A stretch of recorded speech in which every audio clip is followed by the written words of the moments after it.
Introduction. Fade in narrator. Welcome, medical students, to today's lecture on infective endocarditis, E.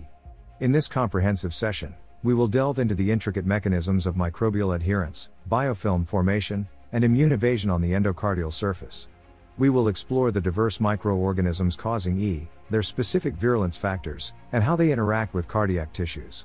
Additionally, we will examine the wide range of symptoms and potential complications associated with E, including embolism, heart failure, and abscess formation. Fade out.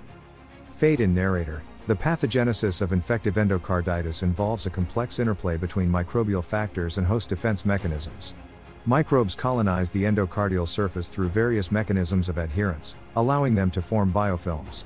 These biofilms provide a protective shield against the host immune system. Exploring these mechanisms will help us understand how microorganisms evade immune surveillance, promoting the persistence of infection. Fade out. Fade in narrator. Infective endocarditis can be caused by a multitude of microorganisms, including bacteria, fungi, and less commonly, viruses.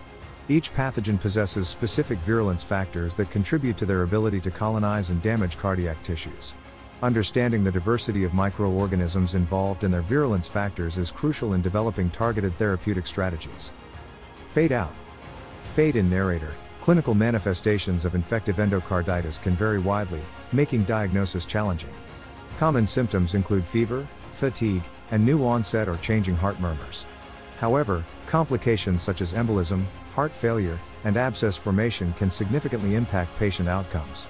Recognizing these manifestations and complications ensures timely intervention and appropriate management. Fade out. Fade in narrator. Several criteria have been established to aid in the diagnosis of infective endocarditis.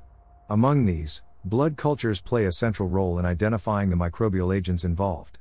Additionally, various imaging techniques, such as echocardiography, MRI, and PET-CT scans, provide valuable information about valve involvement, vegetation size, and potential complications, assisting in accurate diagnosis.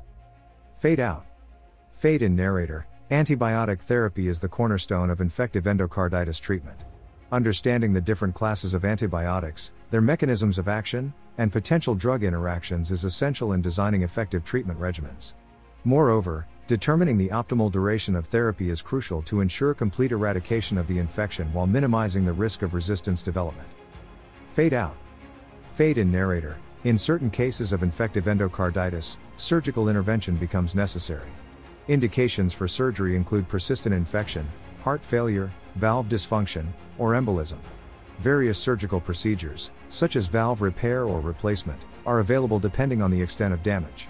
However, surgical management poses challenges, and careful consideration of patient factors and surgical outcomes is critical. Fade out. Fade in narrator. Prognosis in infective endocarditis is influenced by various factors, including patient characteristics, microbial agents involved, complications, and the timeliness of diagnosis and appropriate treatment. Understanding these factors helps healthcare professionals predict patient outcomes and tailor management strategies accordingly. Fade out. Fade in narrator. Antibiotic prophylaxis aims to prevent infective endocarditis in at-risk individuals. However, controversies surround the current guidelines, and indications for prophylaxis have evolved over time. An in-depth examination of the existing evidence and guidelines provides clarity for healthcare professionals when making prophylactic decisions. Fade out. Fade in narrator. Prevention of infective endocarditis involves implementing various strategies to minimize the risk of infection development. Emphasizing proper dental hygiene practices and harm reduction in intravenous drug use are crucial in reducing the chances of microbial dissemination. Moreover, adherence to infection control guidelines in healthcare settings helps prevent healthcare-associated infections. Fade out. Fade in narrator. Certain patient populations exhibit unique aspects of infective endocarditis that necessitate special consideration. These include pediatric patients, elderly individuals, intravenous drug users, those with prosthetic valves, and immunocompromised individuals. Understanding the distinct challenges associated with E in these populations allows for tailored management approaches. Fade out. Fade in narrator. Ongoing research in infective endocarditis has unveiled promising advancements. Exploring emerging trends in diagnostics, novel therapies, biomarkers, and genomic studies expands our understanding of this complex condition. These breakthroughs have the potential to greatly impact the future management of infective endocarditis. Fade out. Fade in narrator, analyzing real-life cases of infective endocarditis allows us to apply theoretical knowledge to clinical decision-making. By examining treatment strategies, discussing challenges faced by healthcare professionals, and evaluating different outcomes, we gain insight into managing this complex condition effectively. Fade out. Infective endocarditis is a complex condition that requires collaboration among healthcare professionals. By staying updated on research and refining our practices, we can improve outcomes and quality of life for patients.